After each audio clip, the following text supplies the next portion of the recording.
Right, welcome back to Morning Live, and Mr. Eric Wanjohi is with me in studio. We want to talk about matters of youth for change, and when you talk about youth in this country, you know what I mean. It's just messed up.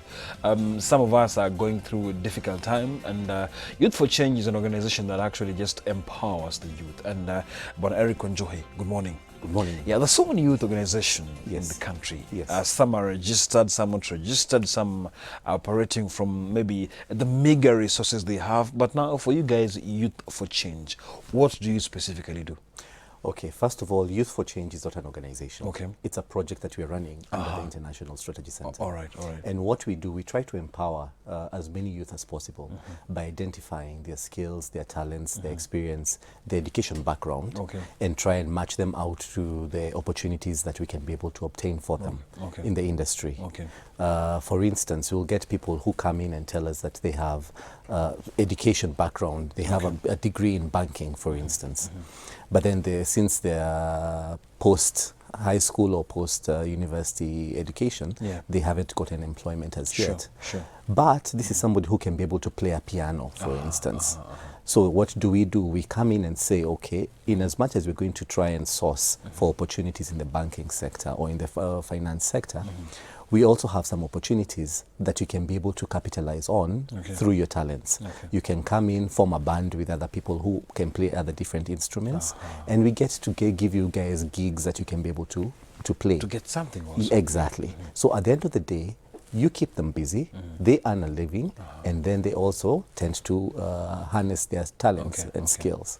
Amazing, amazing. Now, you know, but from what you're saying, it means, you know, when you talk about how many people out there looking for jobs, with the degrees, with the masters, with the diplomas, with the certificates, looking for jobs, we can say that indeed it's a hard time. It's a hard time. It is. Yeah. Now, for you as Youth for Change, you know, when someone comes with his or her degree, is it an outright thing, like just click and say, okay, you have done economics, now let's kind of try place you somewhere, or there's a procedure? What do you guys do? Of course, it's not something that is outright.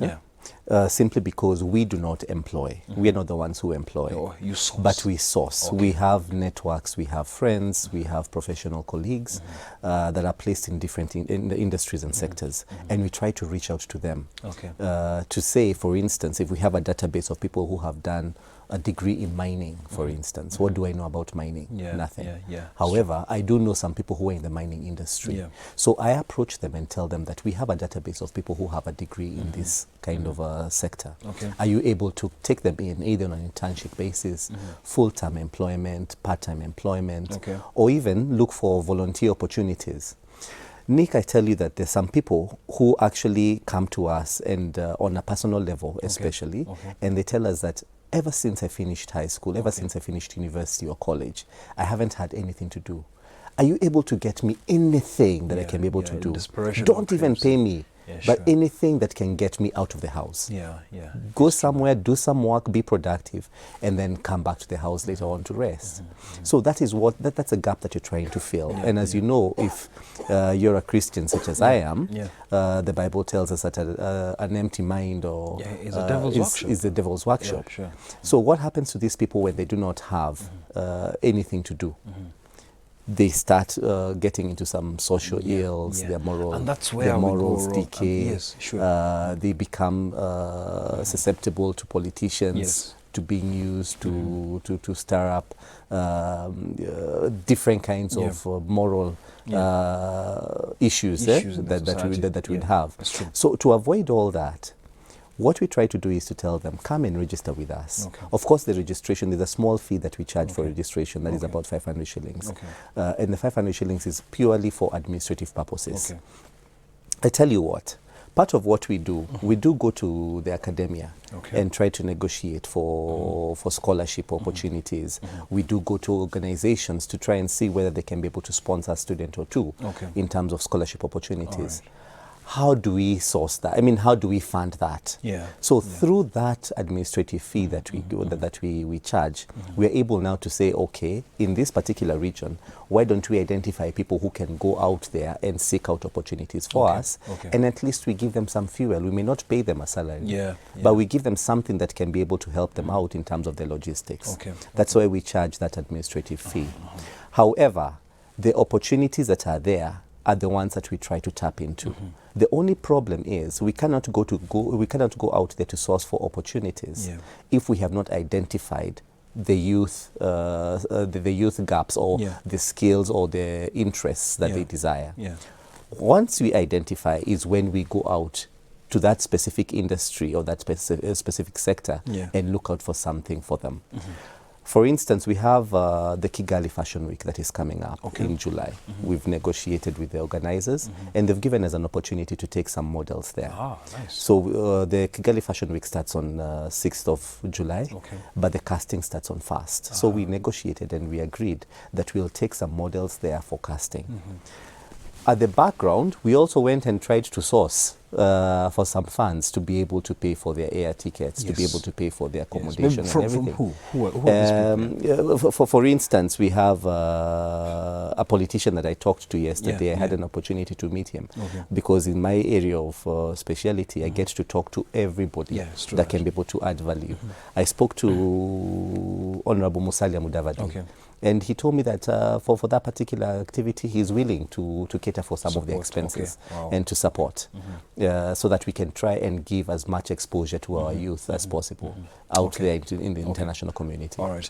Looking at the unemployment statistics in this country, courtesy of the Kenya Bureau of Statistics, and that we can work with the 2018 because now kind of disappointing because when you talk about 73% of young people are not placed permanently.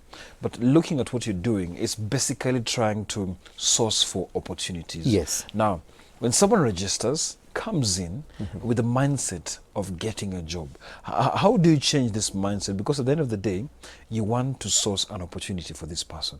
Now, changing the mindset that I'm coming to seek employment, I'm coming with the assurity that I'll get something.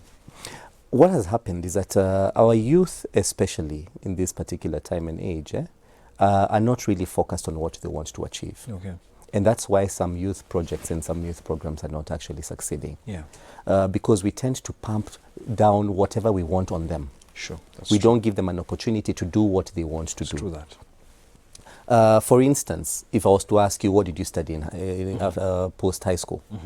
Aviation. You studied aviation. Where are you working now? In media industry. And you're not the only one. There's so many people who have that kind of a background. Somebody who studied law and they're now in the entertainment industry. Somebody who studied banking and now they're in any other industry. Somebody who studied architecture and they're in a totally different industry. What we do, we look at the academic background. And then we look at their areas of interest because the academic background is not the only thing that determines their future. But their area of interest also determines their future. And we try to match the academic background vis-a-vis their areas of interest. From next week, we will be able also now to open up a portal where we'll be having some skills assessments, either in employability, in communications and everything, to try and identify what are your strengths, to try and help young people identify what are your strengths, what are your weaknesses, what are the areas you need to focus more on, because these are the areas that you're strong in. And out of that, it will give them some sense of direction. So it is not just coming in and getting employment opportunities, but it's working with you in terms of personal development and also going out there to source for opportunities that you can be able to You've touched on something very important now. Let's focus on the morals. You know, sometimes I might be having my master's. Come to you, and of course, it looks good, my results, but looking back at my morals and just my societal background, wasn't that very straight. And I'll come in, you'll hook me up with a potential employer, then I mess things up. Now, it actually comes back to you. Now, how do you manage to deal with such situations? Because, of course, not everyone is actually the same.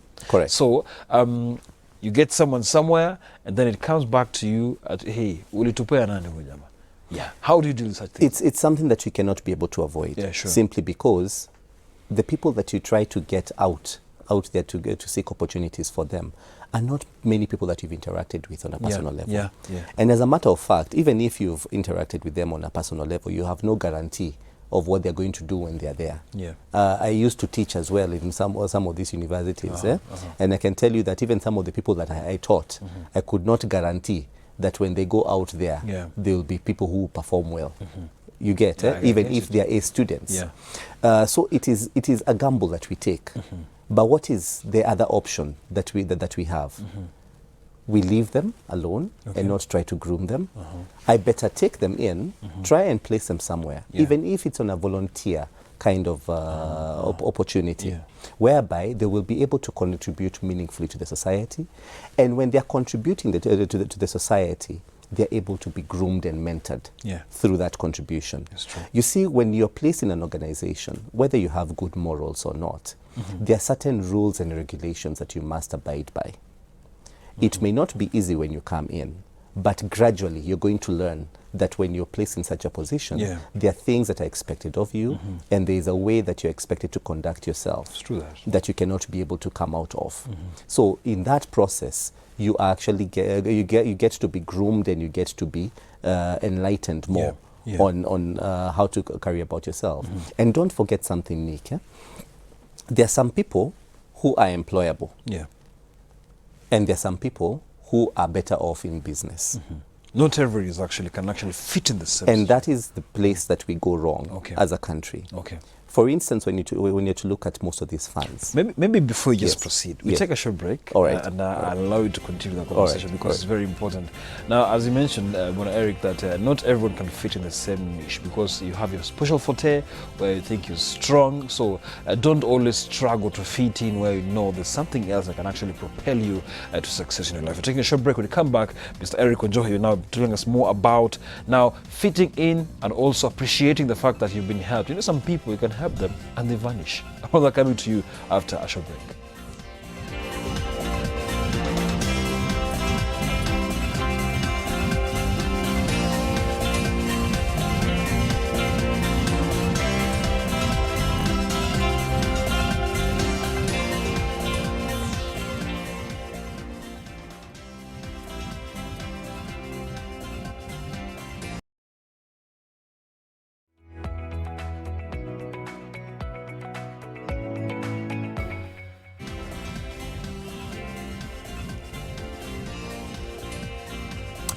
Right, welcome back to Morning Live. Eric Wanjohi is with me in studio and we're talking all matters youth for change.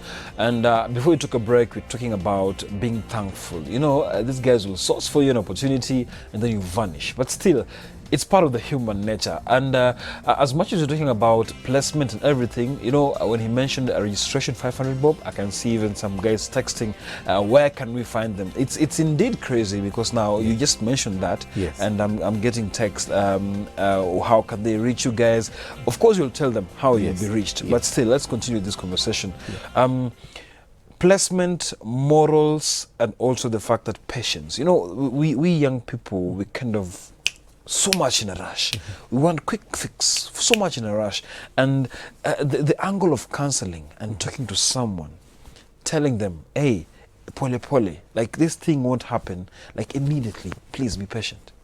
Yes, it's a matter of mentorship. And the issue with many youth programs and projects is that they don't offer that kind of mentorship. With us, we have limited mentorship opportunities that we offer, and we prefer doing the mentorship through the partner organizations or partner individuals that we engage, such that when we place you with some organization, then they can be able to groom you. But when you to look at, for instance, as I was telling you even before, about some of these funds that they're given, for instance, the youth fund, the Uwezo fund, and all these funds, I totally reject this whole notion of just splashing money everywhere where you see a problem. That the youth are not employed, so just give them money. So when you give them money to start off businesses, first of all, brings about your thankful part, whereby they take this money and disappear. You don't even know that they got the money. Secondly, what do they do with the money? Some of these guys that they come and tell you we want to start businesses and we want to run commercial enterprises do not have experience in doing so. or do not have what it takes to do so. Okay. Some of them are better off employed. Because they flourish more in employment than when you leave them alone to do their businesses, because some people are not self-driven. Okay. Others are pushed to do things. So what happens? They take the money, split amongst themselves, disappear. Wow. And look for the next funding opportunity. Okay. So that culture has brought about now what you're talking about the unthankfulness, whereby we start thinking as young people that it is our right to get to access this money. It is our right to get this, and even when you get it, you don't even feel the urge to be thankful, because it is your right to actually get that money. It may be your right to access it, but to be able to do something meaningful with it, you need to work with someone. It's true that. So we prefer that whole model of mentorship, whereby these guys can be groomed on how to conduct themselves in terms of a corporate setting or in terms of a business setup or any other setup, formal or informal setup that they come across. Volunteer opportunities are also part of what we do. We also try to source scholarship opportunities, as I'd said before. So when you combine all that, surely there is something in it that young people can benefit from. It's true that. Yes. Now, reachability, there's something called friendliness, like where warmness that indeed you can actually be approached. Yes. Young people, the reception you give them will really determine the kind of relationship you have. Yes. Now, maybe how do you operate now? Your team, that is. Yes. The team of course, you guys need networks. Yes. Like big time. Correct. Because now you need to work with this person, work with that person, and also history matters. Reputation also is very important here. Now, the warmness and the receptiveness. The reception is the killer. How do you do this? Okay, first of all, our application process is online based. However, we work with very many people that we are trying to reach out to, so many people that we can be able to get. Yeah. For instance, after this, I'll be meeting one of the big bloggers in Kenya. And my concept is very simple. I have a client because we are management consultants. We do have our clientele. I have a client that has been asking me for bloggers. They want to roll out some activity and they need some bloggers on board. So I reached out to this particular blogger and we had a very good discussion with him. And the discussion was based on, are you able to come and take up this work, because we can give it to you? Then take up about 3 or 4 youth that you can be able to mentor in blogging, so that there can be more bloggers out there. And he was very excited about it. And now, today is when now we're going to be concluding it. So in as much as we are rolling out this project, we are also trying to work within our own networks and try to reach out to as many people as possible. There's also an artist, for instance, Jim Watt, that I reached out to, and he's very passionate about youth empowerment. And I'll be meeting him soon. We agreed we're going to meet soon and see how we can be able to work together, because he wants to groom people in the entertainment industry. So the question is, how can we work together to take this empowerment to the next level in all sectors that we can come across? I met somebody from the mining industry, and he was like, yes, we'd want a lot of technicians. I mean, there's a lot of opportunity for technicians out there. I don't know what that means, but surely amongst the people who apply, there could be those who have a background in geology or even in mining or anything that they can be able to benefit from. So we base our networks on the applications that we receive.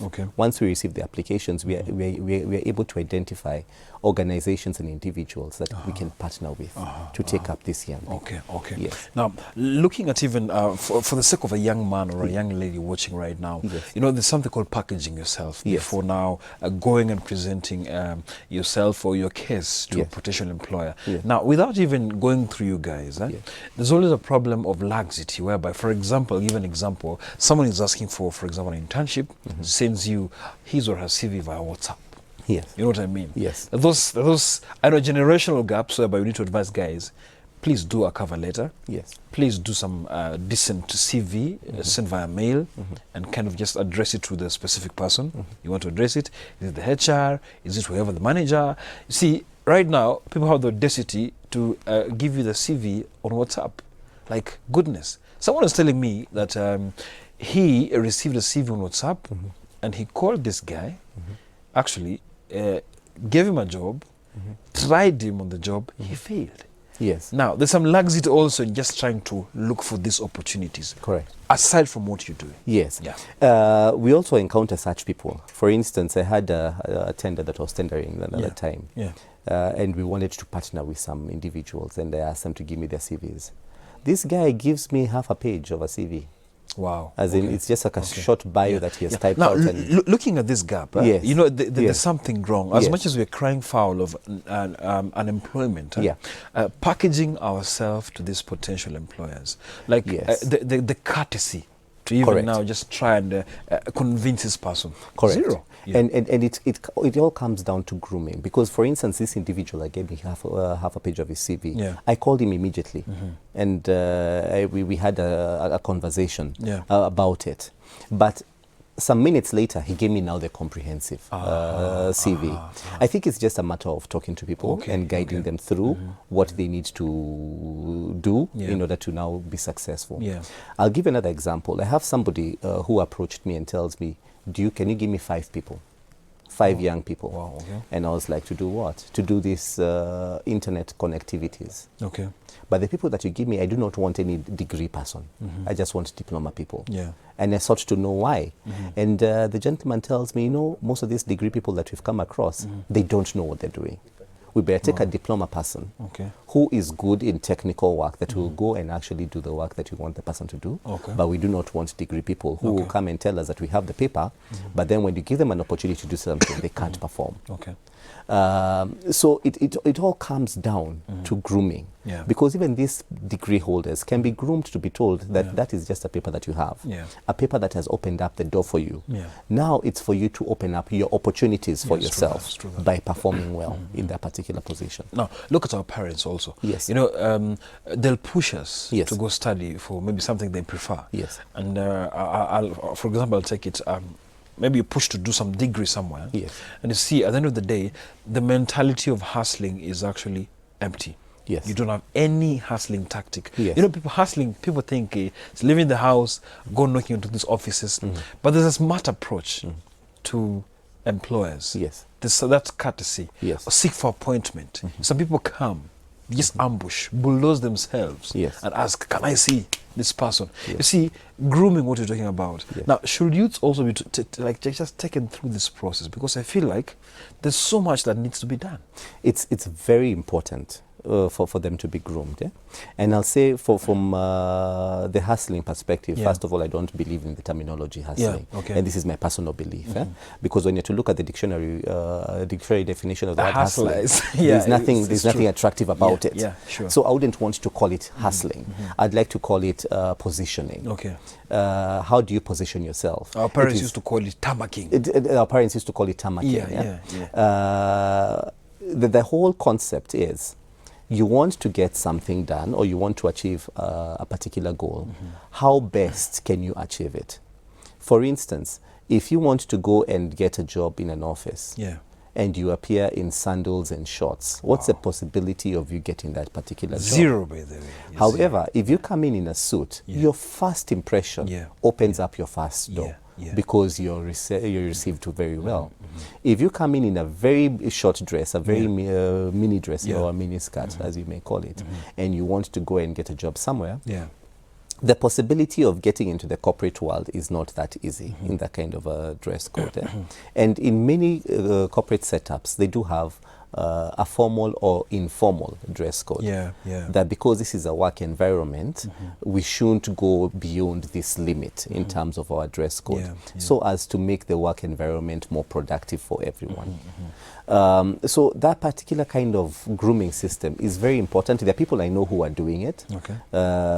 Ourselves, we are not, but of course, whenever we have referrals to make, for instance, if we tell somebody that there is this opportunity and the person is interested in, we take the person through the guidelines of what they're supposed to do, how they're supposed to position themselves, and what the expectations should be. So that we do. But not in general, that we're not going to go out there and start classes of grooming people and all that. Now, for example, a guy, good working morals, a very hardworking, very smart guy.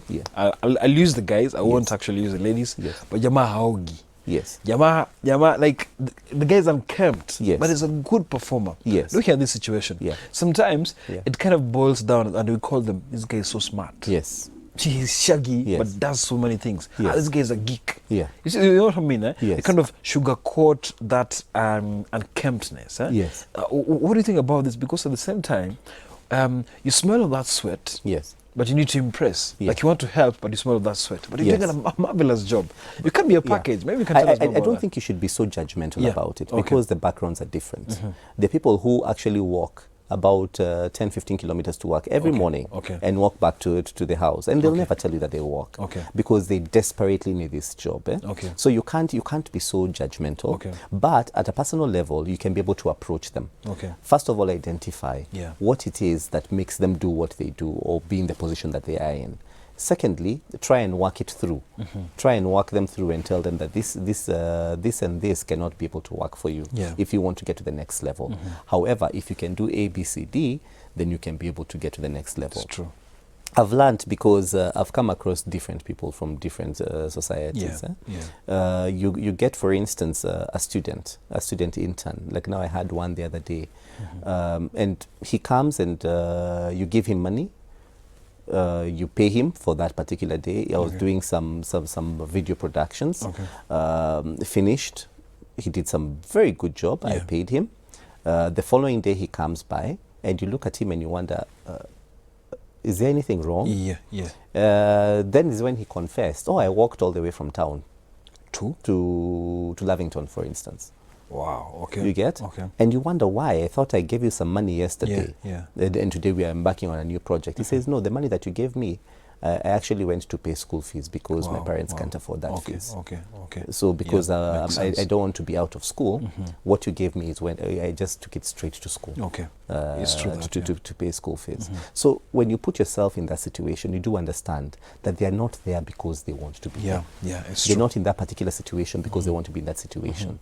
But what really matters is what they're doing about it. They're actually working towards getting out of that situation and making life better for themselves. Okay. Yes. Now, Youth for Change. Now, Yes. when you guys, for example, with the contacts you have, Yes. I'm sure there are those good and bad days. Yes. Whereby now you talk to someone that says, right now we don't have any opportunities. Yes. I think it's you can look for maybe person X or Y. Yeah. So how do you guys handle rejection? And rejection is everywhere. By the way, Yes. we can avoid handling rejection and also trying to convince this young man that a rejection is also something normal in life. Correct. Yeah.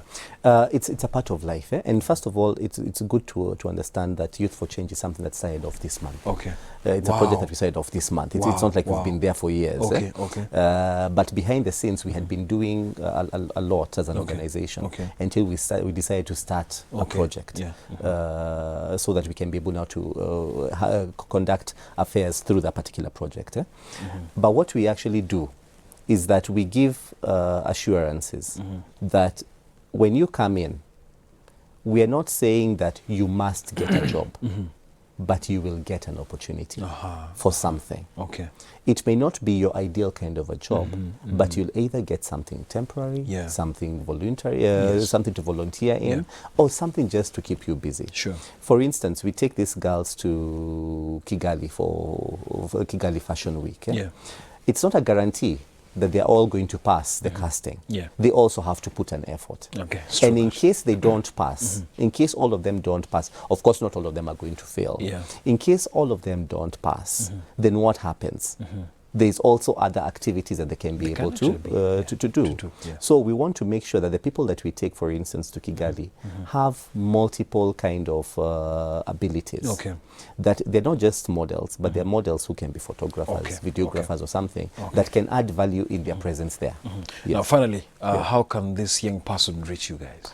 We are online. The organization is International Strategy Center. The website is www.isc.co.ke/youth-for-change. Once again. However, once again, one can just get to the organization website, www.isc.co.ke, then get to the Youth for Change program from there. Okay. Yes. Amazing. Thank you so much, Bwana Eric Wanjohi. Thank you, Nick. For coming. Thank you to very the much. studio. And I believe even the morals, Yes. the patience, Yes. resilience shall be instilled. And you're doing a good job. Thank you very so much. much. And All thank right. you to Switch TV. Thank you so much. You're welcome.